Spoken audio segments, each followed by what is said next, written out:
여러분 반갑습니다. 반도체 오빠 천 회장입니다. 이제 마지막 방송이네요 벌써. 저도 오늘 하루를 아주 활기차게 아주 의미 있게 보낸 것 같습니다. 그러다 보니까 하루가 또 훌쩍 지나가네요. 또 내일은 또 좋은 일이 많이 있을 거다 그런 생각으로 또 하루를 마무리합니다. 하여튼 희망을 갖고 지내야 하지 않겠습니까? 여러분들에도 좋은 일들이 가득할 거예요. 너무 두려워하지 말고 쫄지 마시고 하여튼 여러분 너무 스트레스 받지 마십시오. 좀 주가 빠진다고 해가지고 괴로울 거 하나도 없습니다. 다 한때입니다. 한때. 또 다 때가 되면 다시 들어오게 되니까 너무 우울해하지 말라는 겁니다. 오늘 그 코스피하고 코스닥 지수가 이제 3일 연속 오름세를 이어갔습니다. 미국의 고용과 소비지표 부진으로 연방준비제도의 그 추가 긴축 불안감을 덜어낸 영향이 좀 컸어요. 다만 적은 거래대금을 거래할 때 시장의 경계감은 아직까지도 여전하다. 이제 그렇게 이야기들을 하고 있는 것 같습니다. 한국거래소에 보니까 코스피가 2561.22로 마감을 했네요. 전날보다 9.06포인트 정도 올랐습니다. 종가 기준 지난 16일 이후로 이제 최고치를 찍었고, 코스닥 지수 역시 전날보다 7.57포인트 정도 0.83% 상승해서 923.81을 기록을 했어요.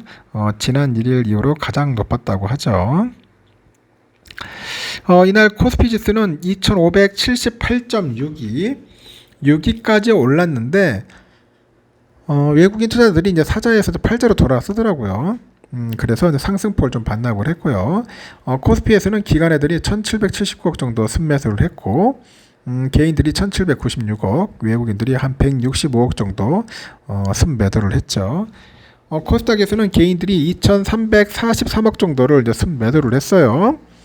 외국인들은 2281억 정도, 기관애들이 한 162억을 순매수를 했다는 거죠.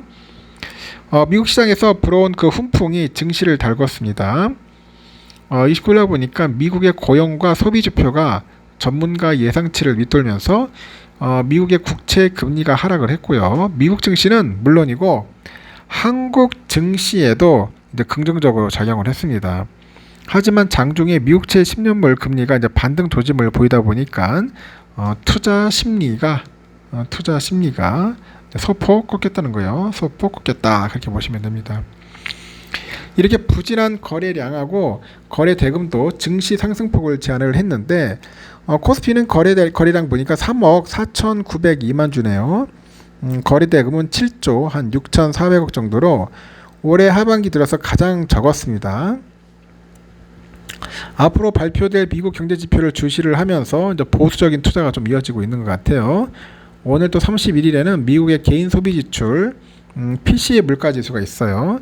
9월 1일에는 비농업 부분 신규 고용 지표가 이제 발표가 됩니다. 이렇게 연준의 추가 기준금리 인상과 관련해 가지고 고용과 물가 등 지표 의존도가 큰 장세가 이어질 거로 보이고 있습니다. 미국의 8월 비농업 부분 신규 고용 수하고 실업률 등 고용 지표 발표 후에는 시장의 분위기가 재차 이제 바뀔 가능성을 열어두는 것이 적절하다고 언급을 합니다. 코스피 시가총액 상위 종목 보니까 삼성전자, LG엔솔, 하이닉스, 삼바, SDI, LG화학, 현대차 등 대부분의 종목이 전날보다 주가가 오른 채 거래를 마쳤는데 포스코홀딩스, 네이버는 하락으로 이제 마감을 한 거죠. 또 코스닥 시가총액 상위 종목 보니까 에코프로, 포스코DX, HLB 등이 오름세를 보였는데요.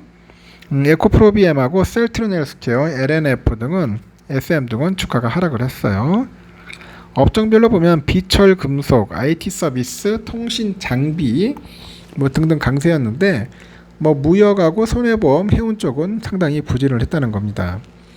테마주 장세는 계속됐고 테슬라가 약 3억 달러 규모의 AI 컴퓨팅 플랫폼을 선보일 거라는 소식에 스마트카하고 자율주행차 테마주로 묶인 종목들이 이제 급등을 합니다. 모바일 어플라이언스하고 그리고 DY, 스마트 레이더 시스템, 라닉스 등은 상한가로 거래를 마쳤다. 그렇게 보시면 될 것 같습니다.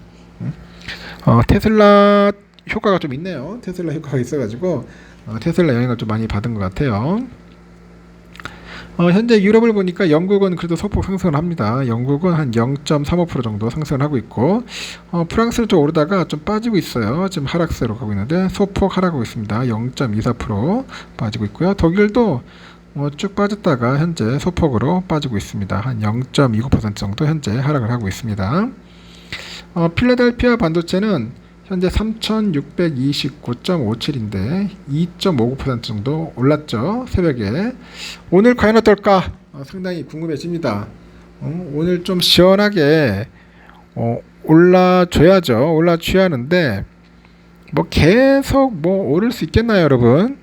계속 오를 수 있겠나 모르겠는데 그래도 한번 상승세 타면은 좀 오래 가긴 가더라고요. 그런데 한번 또 오늘도 한번 지켜봐야 할 것 같습니다. 근데 제가 볼 때는 뭐 엔비디아나 엔비디아가 좀 엔비디아, AMD 뭐 이런 기업들이 조금 한번 탄력 받고 좀 끌어줘야 돼요. 끌어주면은 조금씩 오르지 않겠나 하는 생각도 듭니다. 뭐 나쁠 건 없죠. 나쁠 건 없습니다. 한번 좀 더 지켜봅시다. 근데 너무 올랐기 때문에 또 빠질 수 있다는 거 좀 참고하셔야 할 것 같아요. 좀 그래도 한 보합권에서 놀지 않을까 생각합니다. 환율은 1324원 한 이런 정도 빠졌고요. 달러 일본에는 146.32엔, 유가는 81.16달러 소폭 상승을 했네요. 일본 예나 904.34원 좀 빠졌습니다. 유로화는 1441.04원, 중국 이엔화는 181.3원 소폭 하락을 했고, 요즘 기름값 계속 오르네요. 1745.72원입니다. 휘발유. 국제금값 1965.1달러, 국내는 82,488.51원 소폭 상승을 했습니다. 미국 그 국채 10년물 보니까 4.14네요. 4.2대에서 훅 떨어졌죠. 떨어져가지고 쭉 현재 올라오고 있습니다. 그래도 다행이네요. 더 떨어져야 돼. 지금 보니까 지금 4%에 놓을 때가 아닌데 아직까지는 높지만은 4.1대에서 당분간 조금 횡보를 하지 않을까 생각이 들고, 현재 선물은 좀 빠지는 것 같습니다. 선물 다우가 지금 0.1% 정도 소폭 빠지고 있고요. S&P 0.09% 정도 빠지고 있습니다. 나스닥도 한 0.14% 정도 좀 하락을 하고 있고요. S&P 500, S&P가 아니라 러셀도 한 0.37% 소폭 하락을 하고 있습니다. 나스닥이 좀 시원하게 올라주길 바라야 하는데 과연 어떨지는 한번 좀 더 지켜봐야 할 것 같아요. 우리의 삼성전자는 67,100원으로 마무리됐는데 참 징그럽게 안 오르죠. 지금 장난하는 것도 아니고 계속 여기서 박스권에서 놀고 있습니다. 아주 지겨운 흐름을 보여주고 있는데 여러분들도 그렇고 저도 그렇고 좀 짜증이 이빠이 나죠. 지금 폭발 일보 직전입니다. 지금 이 슈팅을 해야 하는데 슈팅을 하려고 지겹게 좀 흘러가고 있어요. 이런 흐름이 좀 당분간 지속이 될 것 같습니다. 내일도 마찬가지일 것 같아요. 67,000원에서 67,500원 사이 여기서 좀 왔다 갔다 할 것 같고요. 우선주도 마찬가지예요. 지금 보니까 우선주도 54,900원인데 오늘 박스권에서 55,000원 선에서 소폭 상승을 하면서 일시적인 충격도 올 수 있어요. 좀 깨질 때는 54,500원까지도 빠질 수 있고 55,500원까지도 올라갈 수 있다. 그 안에서 돌 것 같습니다. 뭐 하여튼 여러분들 그 스윙 투자할지도 모르겠는데 좀 빠질 때는 하나씩 주워 담아가면서 수량을 좀 채우는 게 낫지 않겠나 생각이 듭니다. 이렇게 지겨울 때는 그냥 안 하셔도 됩니다. 억지로 투자하지 마세요. 알겠죠? 일단 여기까지 하겠습니다. 재미없고 힘들고 사람들 관심 없을 때가 좋을 때인데 그렇게 행동을 안 하다라는 거지. 이제 그런 부분 참고하셔서 여러분들 투자 임하셨으면 좋겠습니다. 여기까지 하겠습니다. 편안히 주무시고 내일 새벽 6시에 뵙도록 해요. 굿나잇.